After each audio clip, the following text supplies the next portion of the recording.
नमस्कार, मैं ललित प्रजापति। कैसे हैं आप सब? आज थोड़ा बाहर का एक मसला है, जर्मनी के मसले को लेकर हम चर्चा करेंगे क्योंकि बड़ा मसला है और बड़ा व्यापक असर इसका पड़ा है। एक तरह से कहा जाए तो जर्मनी की जो हवाई सेवा है, हवाई यात्रा से जुड़ी सेवा है, वो पूरी तरह से ठप हो गई है। जर्मनी के जो सभी एयरपोर्ट्स के कर्मचारी हैं, उन्होंने एक दिन की हड़ताल बुलाई और इसके चलते पूरे देश की हवाई यात्रा सेवा लगभग ठप हो गई।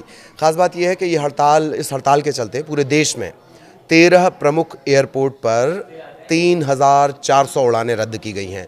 इसमें फ्रैंकफर्ट और म्यूनिक जैसे जो इम्पोर्टेंट एयरपोर्ट हैं वो भी इसके चलते प्रभावित हुए हैं और 3,400 जो उड़ानें रद्द की गई हैं, फ्रैंकफर्ट, म्यूनिक ऐसे इंपॉर्टेंट एयरपोर्ट, इसका सीधा असर 5 लाख से ज़्यादा मुसाफिरों पर हुआ है। अब वजह भी जान लेते हैं कि आखिर अचानक से ऐसा हुआ क्या। ये हड़ताल जर्मनी की एक यूनियन, यानी जो संगठन होते हैं कर्मचारी यूनियन, उनके द्वारा बुलाई गई है। 25 लाख सरकारी कर्मचारियों वाला ये संगठन है वेडी। ये 5 संगठनों से मिलकर बना है। यही वजह है कि इसका असर पूरे देश पर एक साथ पड़ा है। हड़ताल की शुरुआत हालांकि कुछ घंटों पहले सिर्फ हैम्बर्ग में हुई, लेकिन देखते ही देखते ये हड़ताल राष्ट्रीय हो गई, यानी पूरे देश में इसका असर हुआ। फ्रैंकफर्ट जर्मनी का सबसे व्यस्ततम हवाई अड्डा है। फ्रैंकफर्ट समेत बर्लिन, म्यूनिक ऐसे बहुत सारे एयरपोर्ट हैं, वो एक एक कर बंद होते चले गए। ये हड़ताल वर्डी यूनियन ने सैलरी बढ़ाने की को लेकर शुरू की है। इससे पहले कुछ बातचीत चल रही थी, वो पूरी हो नहीं पाई। बहुत पहले से हड़ताल की बात कर रहे थे। पहले ये हड़ताल ये थी कि सोमवार से शुरू होनी है, लेकिन इसे तय समय से एक दिन पहले यानी रविवार को ही शुरू कर दिया गया। ये वहाँ के टाइम के हिसाब से बता रहा हूँ मैं आपको। इस हड़ताल में पब्लिक डिपार्टमेंट के वर्कर्स हैं, ग्राउंड स्टाफ है, सिक्योरिटी जो संभालते हैं वो इसमें शामिल हैं और इसके चलते जो ज़्यादातर हवाई अड्डे हैं वहाँ पर विमानों की आवाजाही लगभग ठप पड़ गई है। अचानक हुई हड़ताल के चलते जो मुसाफिर जहाँ था उसे वहीं रुकना पड़ा और अब वो अधर में लटक गए हैं। वेडी यूनियन की जो प्रमुख मांग है वो सैलरी यानी तनख्वाह से जुड़ी हुई है। वर्कर्स यूनियन एयरपोर्ट के कर्मचारियों के लिए 8% सैलरी बढ़ोतरी चाहते हैं और या फिर वो ऐसा चाह रहे हैं कि कम से कम 350 यूरो, जो करीब 34,000 रुपये होता है, वो प्रतिमाह बढ़ाया जाए। पिछले कई महीनों से जो वर्कर्स यूनियन कर्मचारियों के लिए एक नए समझौते पर बातचीत चल रही थी। इस समझौते के तहत ये मांग की जा रही थी कि कॉरपोरेट वर्कर्स की जो हेल्थ और सुरक्षा व्यवस्था है उसमें सुधार किया जाए, ज़्यादा छुट्टियाँ दी जाएँ और जो सालाना बोनस मिलता है, वार्षिक बोनस, उसमें 50% का इंक्रीमेंट किया जाए। कर्मचारियों के रेगुलर और कंपलसरी मेडिकल टेस्ट के लिए जो डॉक्टर चुना जाए, वो चुनने की जो फ्रीडम है, स्वतंत्रता है, वो लेबर के पास होनी चाहिए, कर्मचारी के पास होना चाहिए। बात बन नहीं पाई और फिर अचानक से इस तरह से देशव्यापी हड़ताल कर दी गई। अब इंटरनेशनल मीडिया के हवाले से हैम्बर्ग एयरपोर्ट की जो प्रवक्ता हैं कैटजा ब्रोम, उनका बयान सामने आया। ब्रोम ये कह रही हैं कि यूनियन का जो व्यवहार है वो बेईमानी भरा है। सोमवार को एयरपोर्ट से उड़ान भरने वाली 143 फ्लाइट्स को कैंसिल करना पड़ा और बिना किसी सूचना के हड़ताल शुरू कर दी गई। ये पैसेंजर्स के लिए बहुत तकलीफदेह है। अच्छा, वजह एक और जिसने हालात को ख़राब किया, छुट्टियों की वजह से हालात और ख़राब हुए, क्योंकि देश में चूंकि छुट्टियों का मौसम चल रहा है, छुट्टियां हैं तो लोग ज़्यादा से ज़्यादा ट्रैवल कर रहे हैं। औसत से ज़्यादा लोग यात्राओं पर निकल गए थे।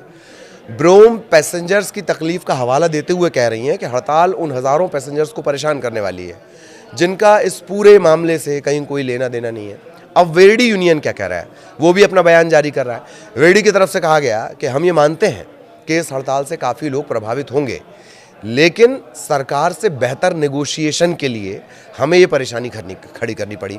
अच्छा, वेडी के बारे में जान लीजिए, बड़ा दिलचस्प है ये सबसे बड़ा मुख्यालय है, सबसे बड़ा संगठन है। मुख्यालय इसका बर्लिन में और मार्च 2001 को अस्तित्व में आया था। 5 अलग अलग संगठनों को मिलाकर इसे बनाया गया है। इसमें कौन कौन है?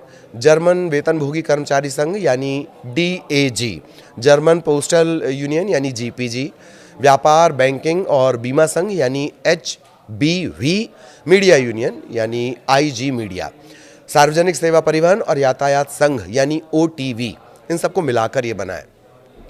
दावा यह है कि तकरीबन 19 लाख लोग इसके सदस्य हैं, कोई 25 लाख का भी दावा करता है। गठन के समय यानी 2001 में इसकी संख्या 28 लाख से ज़्यादा थी। फिर धीरे धीरे उसमें कुछ कमी भी आई है। गठन के बाद से लगातार ये संगठन विवादों में भी रहा है, लेकिन फिलहाल वेडी ने जर्मनी की जो हालत है वो तो ख़राब कर ही दी है।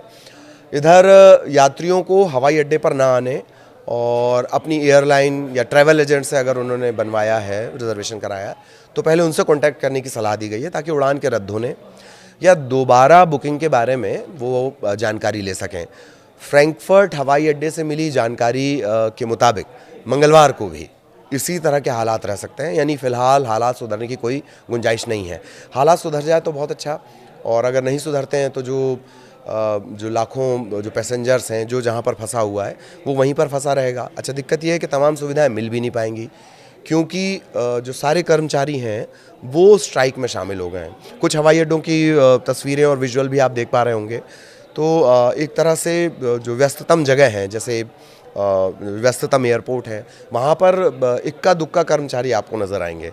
इन परिस्थितियों में लोग किसी भी तरह, जो मुसाफिर हैं जिन्होंने अपनी जो ट्रैवल पर निकल चुके थे, वो किसी तरह अपना वक्त काट रहे हैं और उनकी उम्मीद ये है कि जल्द से जल्द ये व्यवस्थाएँ बहाल हो जाएँ। तो उम्मीद सभी को है कि जल्द व्यवस्थाएं बहाल हो जाएं और जो प्रबंधन है और जो वेडी है उसके बीच कोई बातचीत के ज़रिए हल निकाला जा सके, वरना इस तरह की परिस्थितियों से अभी हवाई यात्रियों को और दो चार होना पड़ेगा। नमस्कार।